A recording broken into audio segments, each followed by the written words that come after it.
2014, catégorie famille, Sultania. Le but du jeu est de construire un palais, et même le plus beau palais pour le sultan. Chaque joueur va recevoir une fondation, sur laquelle il y a son personnage.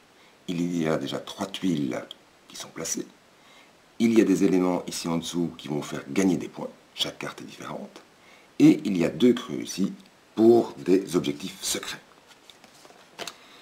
Sur les cartes de construction, on peut voir qu'il y a un liseré de couleurs.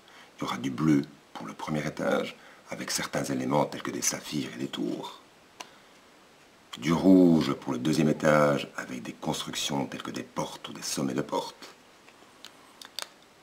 Du vert pour le troisième étage, avec des éléments tels que des îles, etc. Et enfin, le quatrième étage, avec du ciel bleu, le dernier étage, avec par exemple des petits gardiens qui vont vous faire gagner des points aussi. Chaque joueur va recevoir son pion personnage, qu'il va mettre sur la piste de score, qui est sur le côté.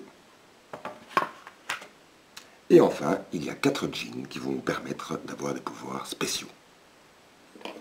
Au centre du jeu, une réserve de saphirs. Un certain nombre d'objectifs secrets qui vont vous permettre de gagner des points à la fin du jeu. Le jeu est en place. Chaque joueur va recevoir 2 objectifs secrets qu'il va pouvoir regarder et qui vont lui permettre de rapporter des points de victoire en fin de partie. Il dépose au pied de sa fondation et le jeu est parti. Le premier joueur peut dévoiler 3 cartes d'une des piles d'étage, maximum 3. Et puis il peut choisir encore la carte qu'il veut.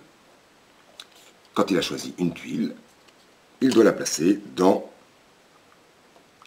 sa construction, de façon à respecter les éléments qui seraient sur le bord de la construction. Il faut toujours construire du bas vers le haut, évidemment. Certaines cartes vont rapporter des points ou des rubis. Deuxième action que le joueur peut faire, si décider de payer des saphirs pour avoir le pouvoir des djinns, il y a 4 djinns différents, qui sont des petits personnages et qui ont des pouvoirs magiques. Ces pouvoirs sont tantôt de pouvoir choisir une carte de façon plus précise, de pouvoir jouer une deuxième fois, de pouvoir déplacer des cartes, etc. etc. Les djinns, une fois que je les ai pris, restent à côté de moi. Dès que quelqu'un utilisera ce djinn, il va varier de plateau en plateau. Le jeu se termine quand un joueur a déposé son 5e toit, donc en dernière ligne, et puis il va y avoir un décompte des points. Le décompte des points se fait par rapport à la construction que l'on a devant soi, par rapport aux 2 objectifs secrets que l'on avait, et par rapport aussi aux objectifs qui sont visibles de tous, qui sont en bas de la carte, à savoir le nombre de gardiens, le nombre de minarets, le nombre de d'îles, le nombre de fenêtres ou de portes, etc. que chaque joueur a dans sa construction.